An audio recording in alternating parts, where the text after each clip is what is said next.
صحابی رسول صلی اللہ علیہ وسلم ہیں، مدینہ منورہ میں کسی باغ میں بکریاں چرانے جاتے ہیں اپنی، تو ایک دن اچانک پیارے رسول صلی اللہ علیہ وسلم کو دیکھ لیا۔ اس دن سے بکریاں وہاں چھوڑ آتے ہیں، خود حضور صلی اللہ علیہ وسلم کے پاس آ کے بیٹھ جاتے ہیں۔ تو کسی نے ان کی ماں کو کہا کہ یہ تمہارا لڑکا اب کام سے گیا، اب تو یہ جو مدینہ منورہ میں نبی آئے ہیں مسلمانوں کے، انہی کے پاس بیٹھا رہتا ہے۔ اس نے بڑی سختی سے کہا کہ آئندہ نہیں جانا۔ بڑے پریشان ہوئے، 2 دن رکے رہے، تیسرے دن اپنی ماں کو کہنے لگے اماں جی آپ کی بات تو میں مان لوں گا، لیکن ایک دفعہ تمہیں میری بھی بات ماننی ہوگی۔ تو اماں نے کہا بتاؤ کیا بات ہے؟ کہا تم بھی میرے ساتھ ایک دفعہ ان کے پاس چلو، مل کے آ جاؤ، مل کے آ جاؤ، پھر میں تمہاری بات مان لوں۔ تو اماں اور خالہ دونوں نے کہا یہ کون سی بڑی بات ہے، اس کو تو سیدھے کام پہ لگانا ہے، چلو ملاتے ہیں اس کے کہنے پہ۔ تو دونوں آئیں، حضور اکرم صلی اللہ تعالی وسلم کی خدمت اقدس میں بیٹھی رہیں، کچھ دیر بیٹھیں اور پھر اٹھ کے چل پڑیں۔ تو وہ لڑکا بھی ساتھ میں اپنی ماں اور خالہ کے چلا۔ اب وہ سوچ رہا ہے کہ پتہ نہیں میری ماں اور میری خالہ نے کیا رائے دینی ہے۔ اب اس بچے کی خالہ کہتی ہے پترا آج تک میں نے انسان تو بہت سارے دیکھے ہیں، ایسا سونا کبھی نہیں دیکھا جس سے ملوا کے آیا ہے تو۔ ماں کہتی تو صرف سونے کی بات کرتی ہے، میں نے تو اس کی زبان سے شہد ٹپکتے ہوئے دیکھا، میں نے ایسی پیاری باتیں ہی سنی نہیں کسی سے آج تک۔ خالہ کہنے لگی بیٹا ہم تو سمجھے تھے تو پتہ نہیں کہاں بیٹھ جاتا ہے، اجازت کی بات نہیں ہے، تو جب چاہے صبح شام دوپہر جب تیرا دل چاہے اس دربار میں حاضریاں بھرا کر، ہمیں کوئی اعتراض نہیں ہے۔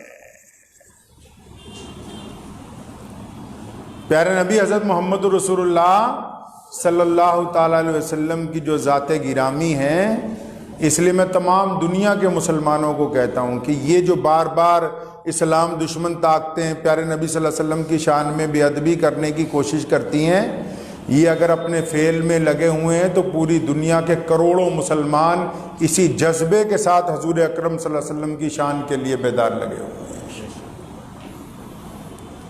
یہ جذبہ جو ہے یہ ختم نہیں ہو سکتا قیامت تک، ہمیشہ یاد رکھیں۔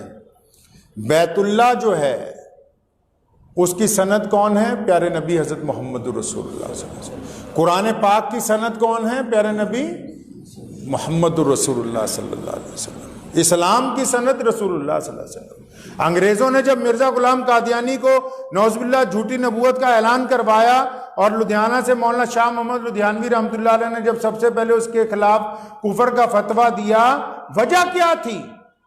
انگریزوں نے نماز کے خلاف بھی کر سکتے تھے کچھ، جہاد کے خلاف بھی کچھ کہہ سکتے تھے، مسجدوں کے خلاف کچھ کہہ سکتے تھے، قرآن کے خلاف کچھ کہہ سکتے تھے، لیکن نہیں، انگریزوں نے ریسرچ کر کے یہ پتہ لگایا کہ اسلام کی پاور کہاں سے چلتی ہے، اسلام کا وہ پاور ہاؤس ہے کون سا جہاں سے دین چل رہا ہے۔ یہ بیت اللہ کے چاروں طرف لوگ چکر کیوں لگا رہے ہیں، یہ 5 وقت سجدے کیوں ہوتے ہیں، یہ بہت سے لوگ جھوٹ بولنے سے کیوں ڈرتے ہیں، یہ عورتوں کو دیکھ کے ان کی نگاہیں نیچی کیوں ہوتی ہیں، یہ الگ الگ رنگ اور نسلوں کے لوگ ایک تھالی میں بیٹھ کے کھانا کیوں کھاتے ہیں، یہ پوری دنیا میں 5 وقت کی اذانیں کیوں گونجتی ہیں، یہ کیا وجہ ہے کہ یہ لوگ غریبوں کے ساتھ ہمیشہ کھڑے ہوئے نظر آتے ہیں، یہ وجہ کیا ہے کہ یہ الگ الگ مسلک ذات اور الگ الگ برادریوں سے تعلق رکھنے کے باوجود ایک جگہ اکٹھے ہو جاتے۔ تو پتہ لگا یہ تمام کے پیچھے اگر کوئی ذات ہے تو وہ صرف محمد الرسول اللہ کی ذات ہے۔ نعرہ تکبیر،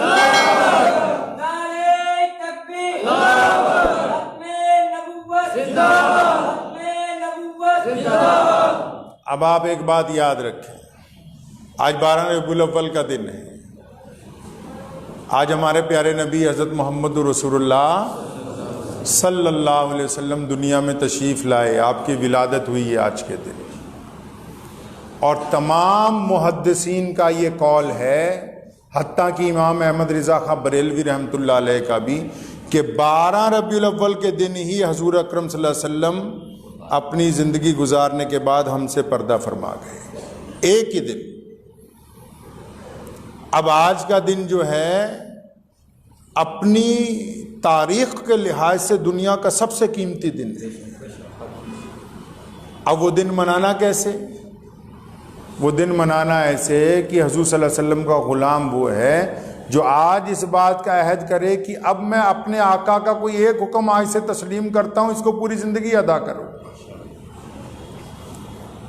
حضور صلی اللہ علیہ وسلم سے محبت دولت سے تو نہیں نہ کر سکتا بندہ، پیسے سے تو نہیں نہ کر سکتا، سامان بانٹنے سے تو نہیں نہ کر سکتا۔ کئی لوگ سامان بانٹتے ہوئے دکھاتے ہیں فیس بک کے اوپر، میرے آقا نے تو کہا دائیں سے دینا ہے، بائیں کو خبر نہیں ہونی چاہیے۔ تو کچھ عادتیں جو ہیں وہ حضور اکرم صلی اللہ علیہ وسلم کے حکم والی اپنانی ہوں گی۔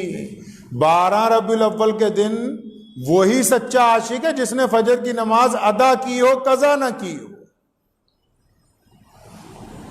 جس نے حضور اکرم صلی اللہ علیہ وسلم کے اوپر صبح سے درود پڑھنا شروع کیا اور رکا نہ ہو، جو رسول اللہ صلی اللہ علیہ وسلم کی اتباع میں آ کے جھکا کے چلا ہو، جس کی زبان سے اس کے ماں باپ کو تکلیف نہ پہنچی ہو، جس کے کردار سے اس کی بیوی کو، اس کے بچوں کو تکلیف نہ پہنچی ہو، جس کا ویوہار اپنے پڑوسیوں سے اچھا ہو۔ آپ یقین مانیں، فرانس کیا پوری دنیا کی سرکاریں بھی اگر لگ جائیں میرے رسول کریم صلی اللہ علیہ وسلم کی شان کے خلاف کچھ کرنے کے لیے، تو ذرہ برابر بھی شان میں کمی نہیں ہو سکتی، ذرہ برابر۔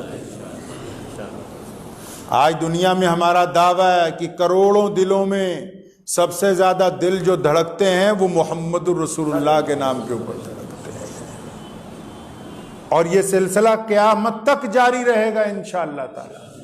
تو ہمیں اپنے آقا صلی اللہ علیہ وسلم کو جو درود بھیجنا ہے وہ اپنی توبہ کے ساتھ۔ کسی نے بڑی اچھی بات کہی اور مجھے تو بہت ہی اچھی لگی ان کی بات۔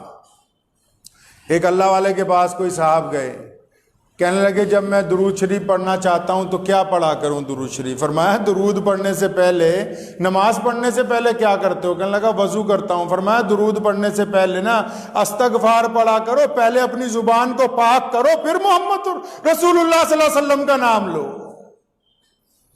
پہلے استغفار پڑھو، اللہ سے معافی مانگ کے زبان کو پاک کرو، پھر محمد رسول اللہ صلی اللہ علیہ وسلم کا نام لو۔ اور محمد رسول اللہ صرف مسلمانوں کے نہیں ہیں، پوری کائنات کے محسن ہیں، پوری کائنات کو آزادی رسول اللہ نے عطا فرمائی ہے، کائنات کے لوگوں کو برابری کا سبق محمد رسول اللہ نے عطا کیا ہے، حکمرانوں کو تمیز محمد رسول اللہ کے سبق سے ملی ہے، اور تمام لوگوں کو برابری کا درجہ محمد رسول اللہ صلی اللہ علیہ وسلم نے عطا کیا ہے۔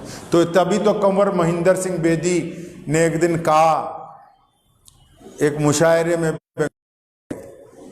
کنور مہندر سنگھ بیدی بہت مشہور شاعر ہے، کہنے لگا مسلمانوں کے اجتماع میں، کہنے لگا ہو جائے عشق کسی سے کوئی چارہ تو نہیں، ہو جائے عشق کسی سے کوئی چارہ تو نہیں، صرف مسلم کا ہی محمد پہ اجارہ تو نہیں۔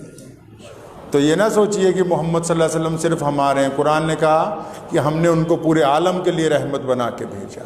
تو رسول اللہ صلی اللہ علیہ وسلم سب کے ہیں، ان کی تعلیمات ہمیں سب تک پہنچانی۔ دعا کیجیے اللہ تعالیٰ مجھے بھی، آپ سب کو بھی ان باتوں پہ عمل کی توفیق عطا فرمائے۔ وآخر الدعوانا الحمدللہ۔